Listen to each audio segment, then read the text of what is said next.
Bang. Here we go. Bang. And with that, semester 1 of year 2 has officially come to an end, and I couldn't be more excited. This has been one hell of a semester, but it's time to rest. It's time to rest up. And today, I'll be taking you along with me to a football training session. And you might be thinking, Michael, what the hell? Aren't you a swimmer? Why are you playing football all of a sudden? And I'll tell you this. Every YN graduate knows how to play football. That's just a fact.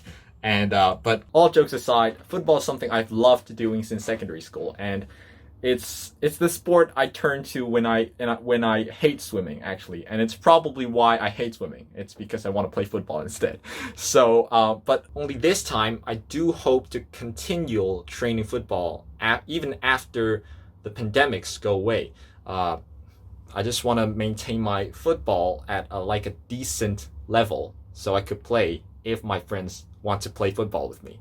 So I can't say for sure what's installed for me in the future. We'll see how it goes. But in the meantime, I'll stop talking and let's head to not the pitch, because even the football pitches are closed down in Hong Kong right now. So we'll head down to the garden below where I live, and I will meet you there. So I decided to give you guys a voiceover so you can better understand everything I did in this training session. And as you can see, football isn't actually allowed to be played here, but we're gonna get in a good sesh anyways. So I started off swinging my arms around, and even though football isn't a sport that requires the upper body to do much, I still do these warm-up exercises because these are the exercises I do when I warm up before swimming. And you can actually check out this video that I'm putting up on the screen right now, where I do all these sort of movements before one of my swimming training sessions. And now, because after all we're playing football, that's why I'm getting some back and forth jogs here and also some side shuffles, because these are some of the movements that soccer players, that football players have to do when they're playing football. So if you can replicate some of the movements that will be performed, that will actually be performed during your workout or an actual game, then it would be best. You'll see most top-level athletes, whatever sport they're doing, they will do dynamic warm-up before their workouts or an actual competition, because that is what your body needs before a game or a work or a training session. You don't want to be performing static stretching. Static stretching is good, but it's not something to be done before you train. It's something to be done after you train, after you've finished a workout or a competition. So that's why I'm doing all these sorts of movements here, kicking the legs around.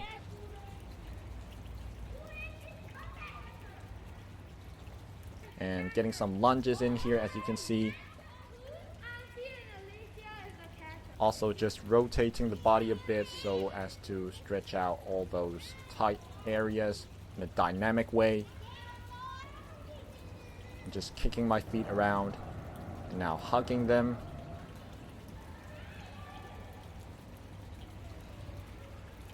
After performing my dynamic warm-up, I move into some activation exercises with the resistance band you see here, and you actually don't need the resistance band to do these movements, but it will be better if you have one, because you want to activate all the areas like the glute, the hip flexors. These areas are very susceptible to injuries if you don't properly activate them before workouts or a game. So you want to be doing these before every game or workout or training session. Getting in some squats with the resistance band on as well, really trying to fire up those glutes, and then this movement activates the hip flexors. And I think it was about at this point that I got so pissed off, because a lot of the kids, as you can see right here, getting in front of the camera, really making it difficult for me to film this workout. So when one of them tried to take my ball, I sort of told them off for doing that and told them to leave me alone to my own workout. And here I finally get into the training portion of the session. And these are actually exercises from 7MLC Michael Cunningham's Rapido program, which aims to improve, as the name of the program suggests, trying to make you faster, trying to make you a more rapid player, athlete, whatever you want to call it.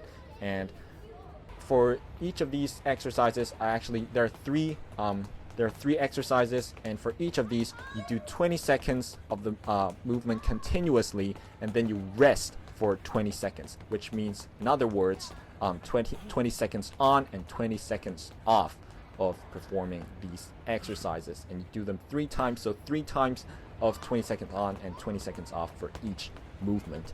And I actually found it quite difficult to coordinate my arms and my legs, because this is actually the first time I'm doing these movements. So I think by now I've actually mastered them, but back then I still haven't mastered them, because it was the first time I was doing it, and it was quite tough. You can see me here absolutely naked from doing those movements, trying to get my breath back. And now we move into these jump squats, and we do 3 sets of 10 for the upcoming 3 exercises. You do 3 sets of 10 for each of them. So really trying to explode off the ground.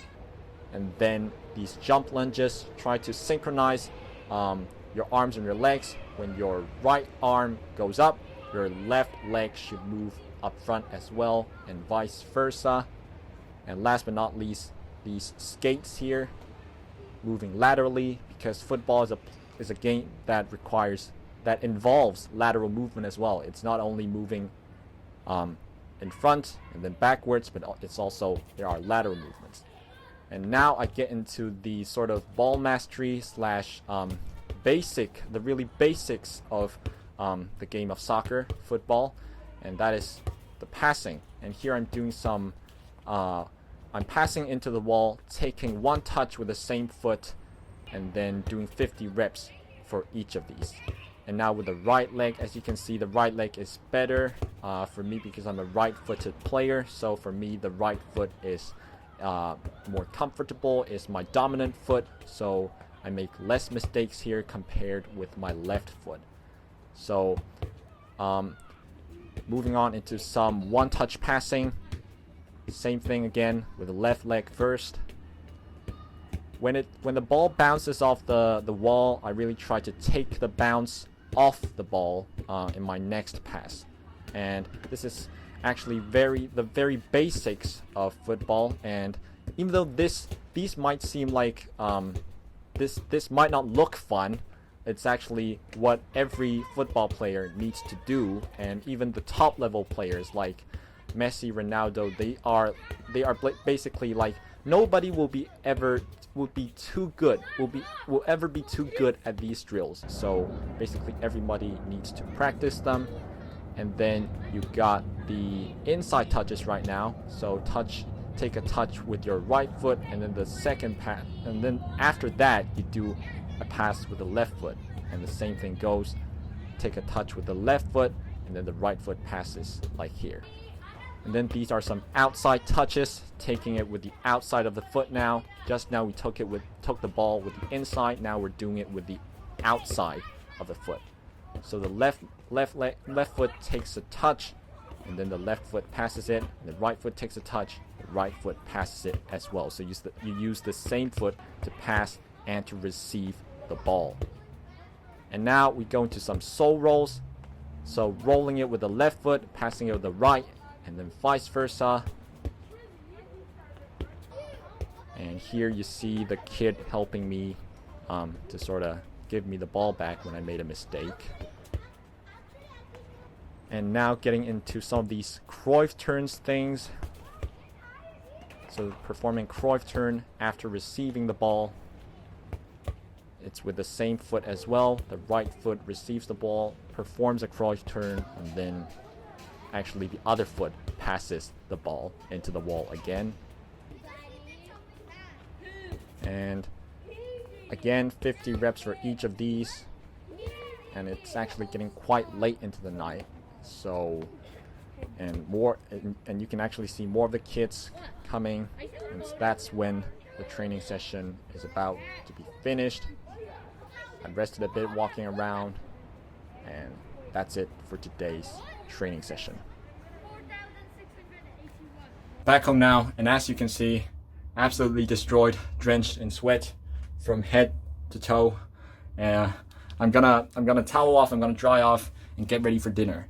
But all I want to say is all these exercises I showed you, like the football ball mastery exercises or the agility exercises, take them with a pinch of salt, meaning just take them see them as a reference, but like you don't need to copy them 100%, like do what I do, because my way of training might not be the best way of training for you. And considering I'm not a pro, I'm far from a pro, I'm not even a semi-pro, I'm just an amateur who likes doing sports and maintaining a decent level of fitness. So take those exercises with a pinch of salt. And I know I might not be the perfect guy to demonstrate these moves.